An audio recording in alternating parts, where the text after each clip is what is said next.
Your brain is the balls of your body. 두뇌는 인체의 우두머리다. 안녕하세요, 킴스쿨입니다. 오늘은 스피킹 훈련을 할 때 반드시 알아야 될 과학적인 원리들을 말씀드리겠습니다. 이 내용은 영어를 훈련하시는 모든 분께 중요하지만 영어를 가르치시는 분이나 초보님들께 특히 중요합니다. 물론 영어 공부를 다시 시작하시는 분도 포함되겠죠. 오늘 내용에 제가 이름을 붙였는데요. 이름하여 정크빨 법칙. 정크빨이란 정확히, 크게, 빨리라는 영어 말하기 훈련의 3대 기본 원칙을 뜻합니다. 쌤, 저도 그거 아는 것 같은데요? 과연 그럴까요? 그럼 한번 같이 더 알아보시죠. 정크빨에서는 정확히, 크게, 빨리라는 각각의 요소들도 중요하지만 정크빨이라는 훈련 순서가 훨씬 더 중요하다는 사실도 혹시 알고 계셨나요? 자, 첫째, 정크빨에서 정이 제일 먼저 오는 이유는 뭘까요?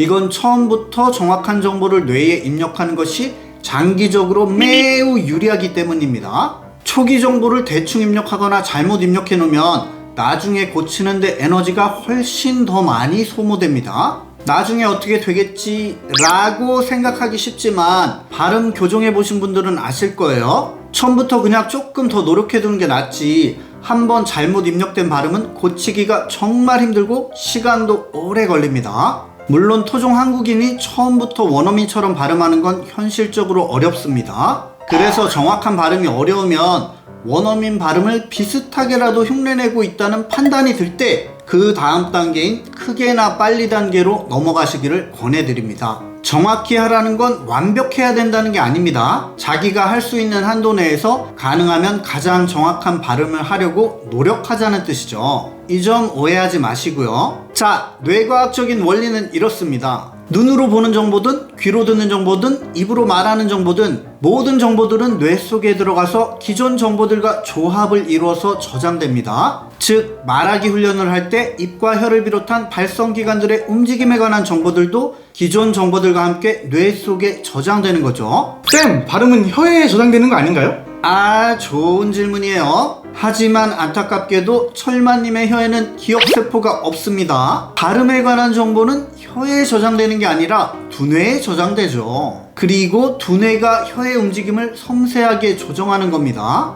Your brain is the balls of your body. 두뇌는 인체의 우두머리다. 근육의 동작 정보는 신경로를 타고 뇌 속으로 인풋되고 뇌는 그 정보를 바탕으로 다시 근육의 동작 명령을 아웃풋합니다. 이 과정이 계속 반복되는 거죠. 그리고 훈련이 반복되면 뇌가 올바른 방향을 향해서 발음을 교정하기 시작합니다. 혀든 입이든 배든 목이든 우리의 몸은 뇌의 명령 없이는 의지가 담긴 동작을 전혀 취할 수 없습니다. 발성 근육은 발음의 행동대장일 뿐 명령은 언제나 보스인 두뇌가 내리죠. 정크빨의 정을 실천할 때는 정확한 정보를 뇌에 각인한다는 생각으로 임하시기 바랍니다. 알에서 막 태어난 오리는 최초로 본 움직이는 물체를 어미로 여기고 따라다니죠. 영어 훈련에도 이런 각인 현상이 일어납니다. 첫사랑, 첫 키스, 첫 이별, 첫 성공, 첫 실패. 이렇게 처음 경험하는 일들은 두뇌에 아주 깊이 각인돼서 평생 동안 잊혀지지 않습니다. 그래서 아예 초장부터 정확한 정보를 뇌에 입력하려고 노력하는 것은 영어뿐만 아니라 모든 학습에서 가장 중요한 포인트 중 하나입니다. 운동이나 음악도 마찬가지죠. 태권도나 수영이나 피아노 해보신 분들은 아실 거예요. 잘못된 동작을 고치기가 얼마나 힘든지 말입니다. 그냥 귀찮아도 처음부터 시간을 조금 더 써서 정확한 동작을 연습하는 게 나중에 훨씬 개이득이라는 사실 다들 아시죠? 그래서 발음이든 문법이든 독해든 처음부터 정확한 정보를 입력하는 게 매우 중요하다는 겁니다. 자, 그럼 두 번째, 정크빨의 정확한 발음을 인풋했다면 그 다음에는 그 발음을 크게 훈련해야 합니다. 이때는 입도 크게 움직이고 소리도 큰 소리를 내는 게 좋습니다. 왜냐? 최대한 강도가 높은 정보를 뇌에 입력하기 위해서입니다. 우리 몸은 외부에서 들어오는 자극의 강도에 따라서 몸의 상태를 변화시키고 자극이 계속되면 그 강도에 맞춰서 몸 상태를 일정하게 유지하려는 경향이 있습니다. 이런 현상을 어려운 말로 항상성이라고 하는데요. 발성 근육에도 당연히 항상성이 있습니다. 궁금하신 분은 구글에 근육 항상성이라고 한번 검색해 보세요. 많은 내용이 나오죠. 이제 너도 알아야지. 여러분의 똑똑한 뇌는 몸에서 일어나는 반복적인 동작에 대한 정보를 저장해 둡니다. 그리고 다음번에 그런 움직임을 다시 취할 때 어떤 리듬과 강도로 몸을 움직여야 할지를 결정하죠. 왜냐? 그 동작을 다시 취할 때 몸에 무리가 안 가는 상태를 유지해야 되기 때문입니다. 그래서 실전에서 위축되지 않고 자신만만하게 영어를 쓰려면 평소부터 혀, 얼굴, 목, 가슴, 배에 최대한 강한 발성 자극을 주는 게 좋다는 겁니다. 쉽게 말해서 영어 말하기에 적합한 몸 상태를 계속 유지해야 된다는 거죠. 여기서 강한 자극이란 단순히 목소리를 크게 내는 게 아닙니다. 스피킹 훈련을 할 때는 호흡을 충분히 하면서 모든 발성 근육에 가능하면 정확하고 강력한 자극을 주려고 노력하시는 게 좋습니다. 생각해보세요. 성악가가 평소에 개미 목소리로 노래를 연습하면 무대에서 노래를 잘할까요? 노래에 필요한 발성 근육을 평소부터 최대한 강하게 단련해야죠. 역도 선수가 경기에서 100kg를 들어올리려면 평소에 훈련할 때는 비공식 기록이 100kg 이상이어야 됩니다. 평소에 50kg으로 연습한 선수가 어느 날 갑자기 경기에서 100kg을 들 수 있나요? 불가능하죠. 영어도 똑같습니다. 이렇게 평소에 큰 강도로 훈련해두면 몸뿐만 아니라 당연히 실전에서 심리적인 자신감도 생기겠죠. 그런데 만약 정확한 정보 대신 처음부터 잘못된 정보를 입력한 상태에서 큰 소리로 말하기 훈련을 하면 어떻게 될까요? 망했네, 망했어. 잘못된 정보가 계속 강화되겠죠. 그럼 나중에 교정하기도 훨씬 어렵겠죠. 그래서 정크발 순서를 꾹꾹꾹 지키시라고 강조하는 겁니다. 두뇌에 먼저 정확한 정보를 입력한 뒤에 발성기관에 가해지는 자극의 강도를 크게 높인다. 여기까지 이해되셨죠? 자, 다음은 세 번째, 정크발의 빨. 정확한 정보를 입력하고 큰 강도로 훈련을 하셨다면 다음은 빨리 단계로 넘어갑니다.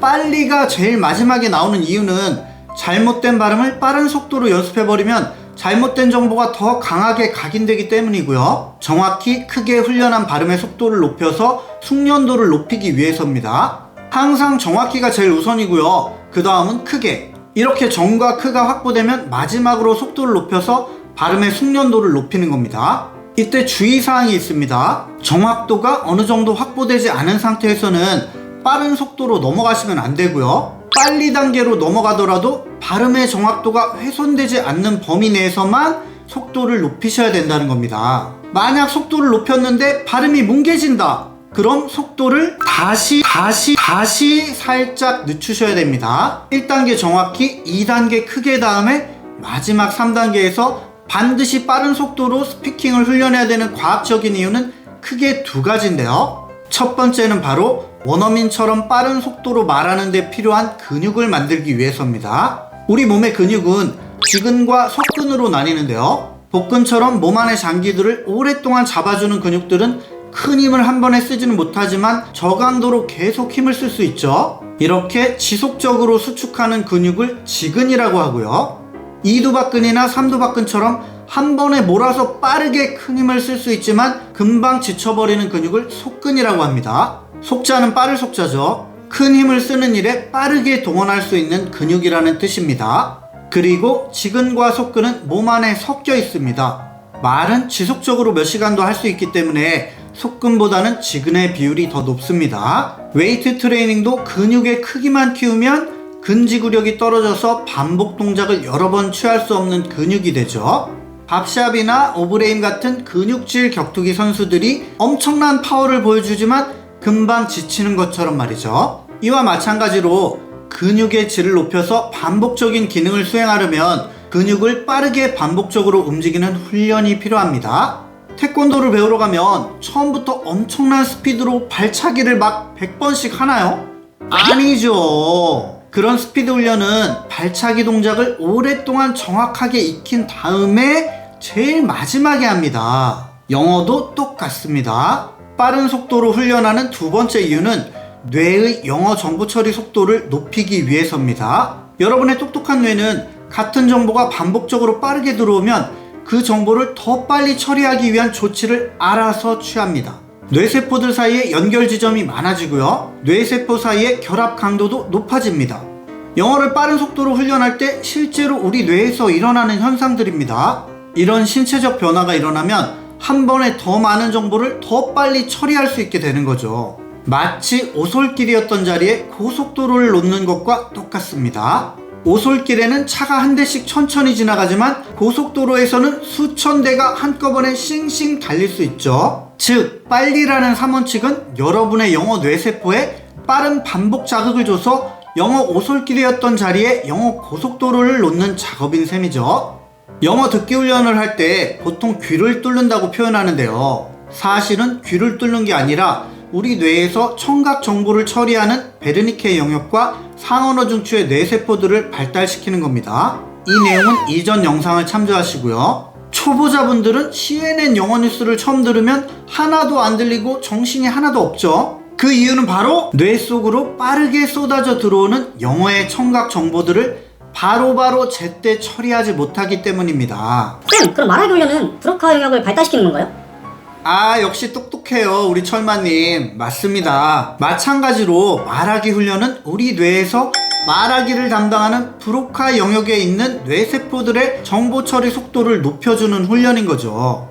이제 정크발 법칙이 왜 중요한지, 왜 정크발 순서대로 훈련하면 유리한지 좀 이해되시죠? 물론 이런 거 몰라도 정말 열심히 오랫동안 공부하시면 영어는 결국 할 수 있습니다. 하지만 정크발 순서대로 훈련하지 않고 빨크정, 크정빨, 크빨정 뭐 이런 식으로 순서를 바꿔서 훈련하면 시간과 돈과 노력이 훨씬 더 많이 필요하겠죠. 남들이 10만원에 사는 옷을 여러분이 굳이 20만원 주고 살 필요 있나요?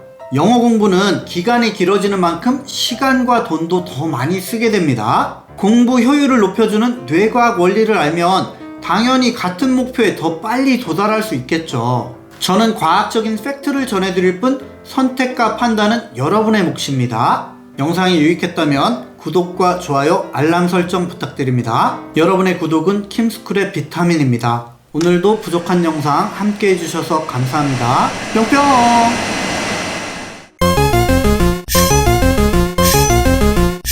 킴스쿨